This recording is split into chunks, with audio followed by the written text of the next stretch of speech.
Hello and welcome to this edition of FYI Weekly, your official source for City of Greensboro news and information. The City of Greensboro has started the process of demolishing Hampton Elementary School. The building was severely damaged by the tornado that struck East Greensboro in April of 2018. The start of the demolition marks a significant step in the efforts to revitalize and rejuvenate the affected property. The first phase of demolition, conducted by EMR Services, involves extensive interior cleaning. This is estimated to take approximately 2 weeks to complete. The next phases include various stages of abatement, taking another 4 to 6 weeks before the actual demolition begins. The full process is expected to take approximately 4 months depending on weather conditions. The tornado caused extensive structural damage and rendered Hampton Elementary School unsafe for use. It has been unused since 2018, and Guilford County Schools transferred the deed to the City of Greensboro. Salvaged bricks from the building will be available to the public for free. Stay tuned for more details about the brick giveaway. Construction is underway along Burnt Poplar Road between South Regional Road and Gallimore Dairy Road. This section of road will be closed today through Friday, February 9th due to culvert replacement work. Motorists should expect delays near the construction site, use alternate routes, or follow the detour route on the map. Work schedules are dependent on weather conditions and equipment availability. To learn more about lane and road closures or to subscribe to receive email notifications about upcoming city street projects, visit the city's website. In times of an emergency, Guilford Metro 911 provides a single point of contact for all Guilford County and Greensboro residents to make one call to one center to receive one source for all public safety response needs. Guilford Metro 911 is the first point of contact to reach public safety emergency responders 24 hours a day, 7 days a week by simply dialing 911. Be sure to sign up to receive critical public safety information on your home phone, mobile phone, or via email from the Genie system. Genie sends messages based on where an incident is taking place or will take place and where you live or work. Register your numbers on the Genie website and specify whether you prefer email, text, or voicemail alerts. For more information about Guilford Metro 911, visit the city's website to access the latest annual report. Cone Health has partnered with the city to share a series of brief and informative videos designed to inspire you to make better choices when it comes to healthy living. Following these tips is an easy way to help each of us improve our quality of life. Let's take a moment to check out today's News for Your Health. It is estimated that 30 to 40% of children do not get enough sleep. Does your child get enough rest? So sleep is so important to health, whether you're 8 or 80 years old. It's a time for your body to restore and rebuild and for your brain to process all of the new information it's learned throughout the day. But it's even more important for children and teenagers because it has such a direct impact on their physical and mental development. According to the National Sleep Foundation, children between the ages of 1 to 2 need 11 to 14 hours of sleep throughout a 24-hour period. Ages 3 to 5 need 11 to 13 hours of sleep throughout a 24-hour period. School-aged children between 6 and 13 need 9 to 11 hours of sleep at night, and teenagers between 14 and 17 years need 8 to 10 hours of sleep at night. But teenagers, when they hit puberty, it does affect their sleep-wake cycle, so it does make it harder for them to fall asleep in an earlier hour. So signs that your child may not be getting enough sleep: if they have hyperactivity, trouble focusing in school, a very difficult time waking them up in the mornings, or falling asleep at school. So what can we as parents do to ensure that our child gets a good night's rest? First, you need to make sleep a priority in your house. Educate your children on why sleep is important and why they need so much sleep, and be a good role model as a parent and let them see that sleep is a priority to you. Next, you need to be consistent. And be consistent bedtime and wake-up times, regardless whether it's a weekday, a weekend, or a school break. It's okay to occasionally let your child stay up later than normal or sleep in later than normal, but don't make this a habit, because this will make it harder for them to get back into the routine, and it may lead to sleep problems. They also need a consistent bedtime routine. For younger children, this could be taking a warm bath, reading them a book, having a few minutes of snuggle time. For older children and teenagers, it can be a hot shower, reading themselves a book, or listening to calming music. You do want to limit screen time and keep all electronic devices out of the bedroom. Electronic devices such as TVs, cell phones, laptops, tablets, all of these can seriously impact your child's ability to fall asleep and stay asleep. The lights and glow from these devices actually stimulate their brain. It can cause frequent awakenings throughout the night. Next, you need to limit their caffeine. Sodas, coffee drinks, energy drinks, all of these will stimulate the child and make it very hard for them to fall asleep. And you also need to be aware of chocolate, because it also has caffeine in it. Next, you need to get your child exercising. Anything to keep them active during the day will help them sleep better at night. And keep your child's bedroom comfortable. A cool temperature is the ideal sleeping environment. You might want to consider room darkening shades if there's outside light that interferes with their sleep. And a white noise machine can always be good to help drown out outside noise. When children get the recommended hours of sleep, it helps them focus better, whether it's a toddler learning how to walk or a teenager learning how to drive. Studies show that when children get the hours of sleep that they need, they're less likely to make unhealthy choices, they're less likely to have behavior problems, and teenagers are less likely to have car accidents.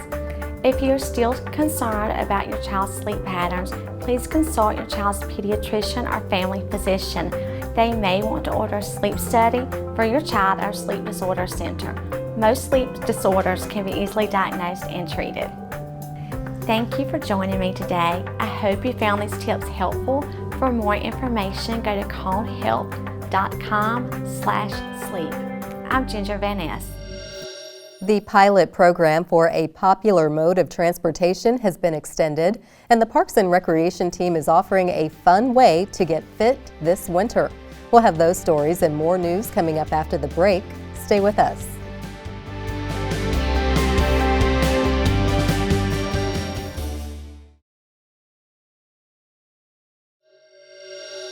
Welcome back to FYI Weekly.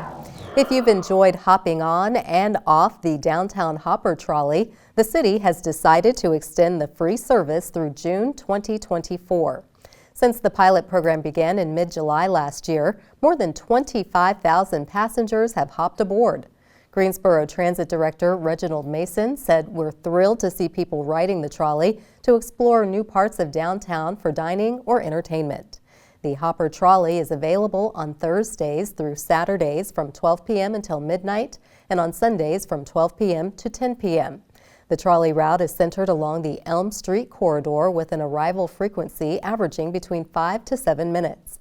Trolley stops include the South Elm Street Union Square area, the Tanger Center, Center City Park, and the Lo-Fi Park area, as well as several major downtown employers. The route also connects with several existing Greensboro Transit Agency routes. To view a route map and the live trolley tracker, visit the city's website. The Greensboro Parks and Recreation Department is encouraging residents to start the new year with a focus on physical health and mental wellness. Prepare to take the 24 for 24 Winter Workout Challenge. From today through January 31st, participants are encouraged to walk, run, bike, or boat 24 miles. Everyone who completes the challenge will be entered into a drawing for Parks and Recreation prize packages. Sign up online. Jennifer Hance, Parks and Recreation Engagement and Outreach Coordinator, said all kinds of movement from a leisurely walk to a fast-paced run is good, especially if you include friends. Let's resolve to put our physical and mental health first. Participants will get tips via email throughout the month, track your miles, and submit the results by February 4th. Visit the city's website to be entered into the drawings. Download the Piedmont Discovery app to search for trails or greenways based on difficulty and proximity to your home. The Greensboro City Council approved an additional $36,000 for the completion of Phase 2 improvements to the Spencer Love Tennis Complex. To date, 6 new clay courts with lighting were added to the existing 12 courts, making Spencer Love the largest public clay court facility in North Carolina.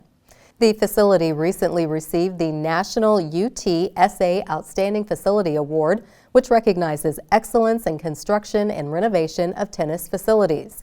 City Council also approved a resolution to amend the service agreement with the Greensboro Sports Foundation in the amount of $250,000.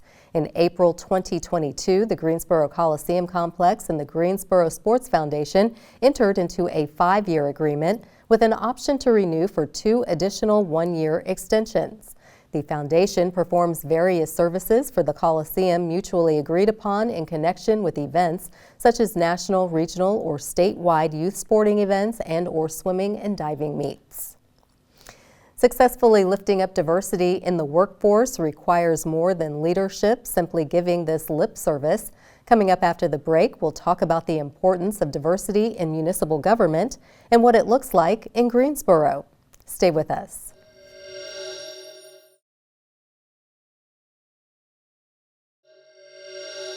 Welcome back to FYI Weekly. The City of Greensboro aspires to be an inclusive workplace that embraces diversity while fostering an environment where all employees feel included. More importantly, a diverse workforce should be a reflection of the community we serve. Joining me now to explain the building blocks of DEI is Maria Hicks-Few. She is the Chief Diversity, Equity, and Inclusion Officer with the City of Greensboro. Hello, Maria. Welcome to the show. Hi, Carla. Thank you. Thank you for having me. Thank you for joining me. Always good to see you. Yes. For folks who are not familiar with DEI, explain your role as the Chief Diversity, Equity, and Inclusion Officer for the City of Greensboro. Wow. Well, that role has grown over the last 10 years. What we are concentrating on now is the employment aspect of it. That is very, very heavy. We actually work with the plan that we do, our Equal Employment Opportunity Plan, to make sure that our jobs are actually going to the correct places with Guilford Works and NC Works. We also make sure that the city is the diverse melting pot that our actual city is. And the last couple of orientations, I just said to them, I was like, look around the room. And they're like, wow, you are right. We are very, very diverse. So I do a lot from making sure that we have the balance of the workforce and also keeping them trained and making sure that we have the programs for them, whether it be our program with our employee resource groups, or whether it also be the program that we have for our mentoring that we just finished up and we're about to start again. It's National Mentoring Month, so we're about to start that again. Fantastic. So back to the employee resource groups. Tell us about that and how does that promote inclusion? That has been so rewarding for our organization over the last, I'd say, 8 years when we started our first 3, our core 3. We actually have about 11 now, and it ranges anywhere from the young professionals to our African American network, to Conexion, which is our Latin American and Hispanic. We have so many groups, and they actually do community work. They go out, they've helped everything from blood drives to they've also helped with, community things that have gone on and partnered with various people in the community. And it's helped given some of our employees a place to go, especially the new employees who really may not know as many people as some of us more tenured employees. They have some camaraderie and somewhere to go with this organization. So we are very proud. And a lot of people that we speak to in the community, you have 11? Yes, we have 11 because we didn't want to not be inclusive, as the title says. We want to make sure we have everything, and we're about to bring on a male employee resource group. The men said, what about us? And we're about to satisfy their needs. So we're very excited about what the ERGs do, not only internally, but externally as well. Well, that's impressive to go from 3 to 12. Yes. And I'm glad we're including the men because we have women in the workforce. That's Yes, another we do. ERG. Yes, we do. Now, you also oversee a program called GSO Forward. Yes. Why is that significant? GSO Forward started when we joined a cohort about 4 years ago now called GARE, the Government Alliance on Race and Equity. We actually participated with other municipalities around us, and we decided that we would call ourselves GSO Forward. One, of course, because we're Greensboro, but also because we want to be forward thinking in the various projects, tasks, policies, procedures that happen within the city of Greensboro.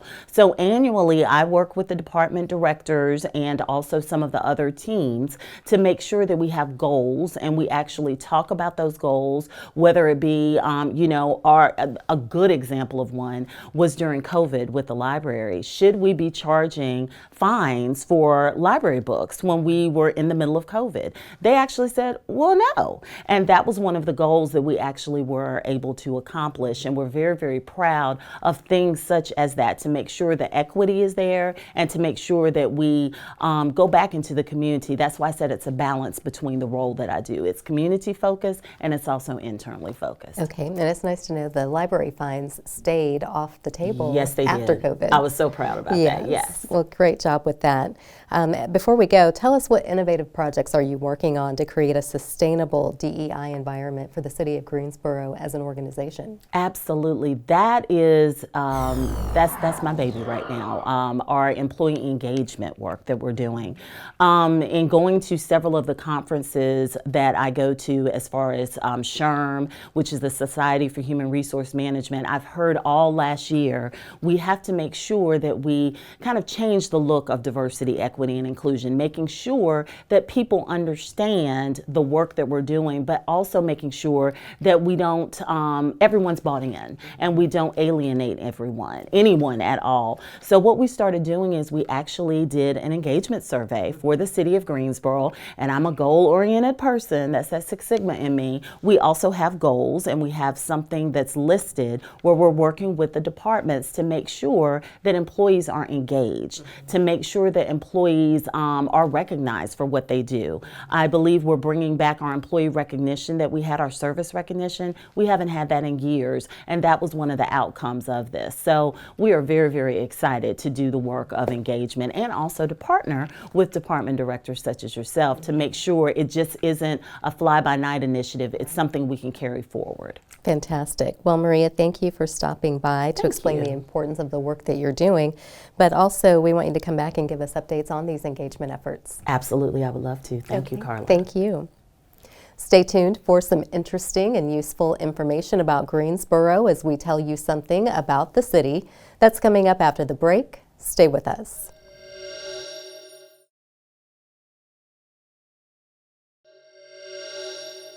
Welcome back to FYI Weekly.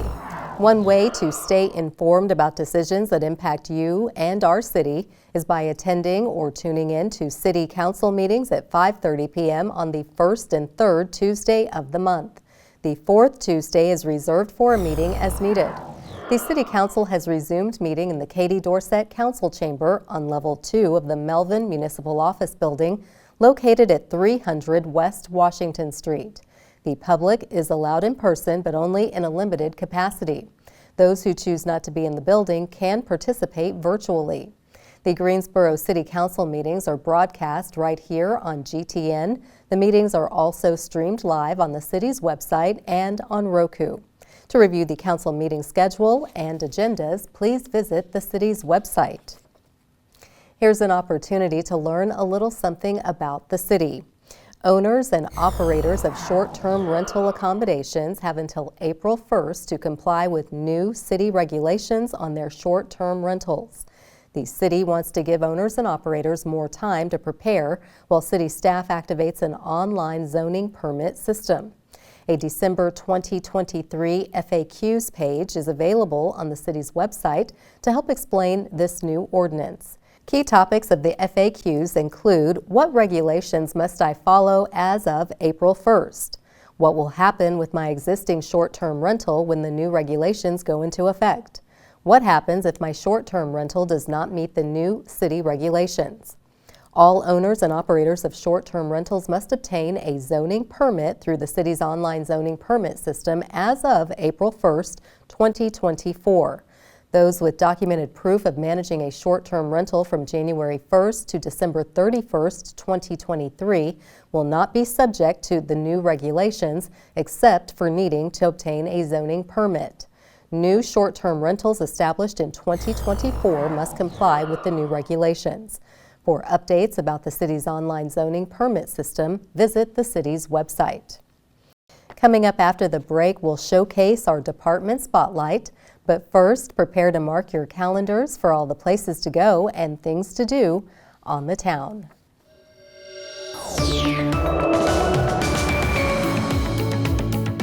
I'm Dave, and here's some of the special events happening this weekend on the town. Join Greensboro's Parks and Recreation Department for a walk through the woods this winter. The Winter Hiking Series visits the Nathaniel Green Trail near Lake Brant on January 13th. Dress for the weather and bring a water bottle. Register online for this free event at the city's website, greensboro-nc.gov. See the world's most popular trucks and best drivers when Monster Jam returns to the Greensboro Coliseum January 13th and 14th. Experience the excitement of this unexpected, unscripted, and unforgettable competition. For tickets and more information, visit greensborocoliseum.com. The Greensboro Symphony performs January 13th at the Tanger Center under the direction of Leslie Dunner, the third of 7 finalists for the Symphony's music director position. Mezzo-soprano Gina Peregrino joins Dunner and the orchestra for a performance of works by Bernstein, Weill, Darzens, and Respighi. Visit tangercenter.com for tickets and more information. Belinda Davids brings the songs of a musical legend to life January 14th at the Tanger Center. The Greatest Love of All, a tribute to Whitney Houston, is a 2-hour production with a live band, vocalists, and dancers performing many of Houston's greatest hits. Learn more and buy tickets online at tangercenter.com.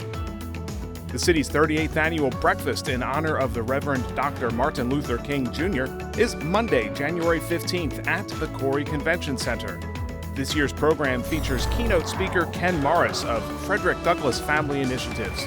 Buy tickets and get more information at greensboro-nc.gov. Stay tuned to FYI Weekly for more happenings on the town.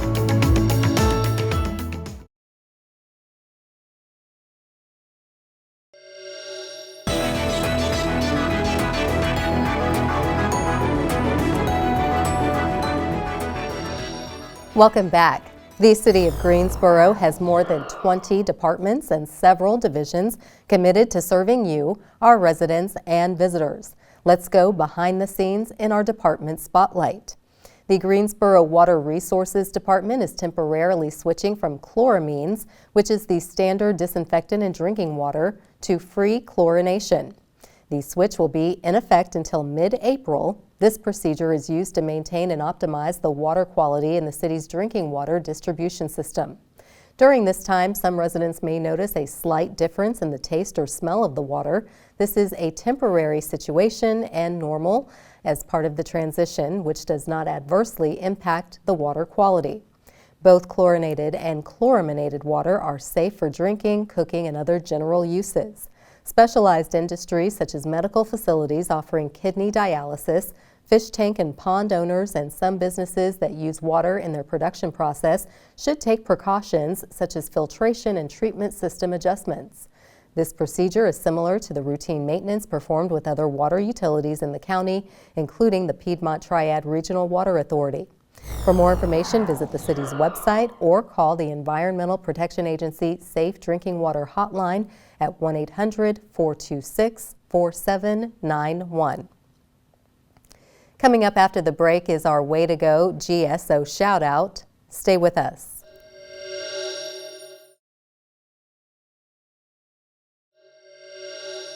As we draw to a close, we always want to end on a positive note with our Way to Go GSO shout out. This week's shout out goes to the City of Greensboro. Greensboro Parks and Recreation Special Program Superintendent Shamreese Diggs is the new president for the North Carolina Recreation and Parks Association.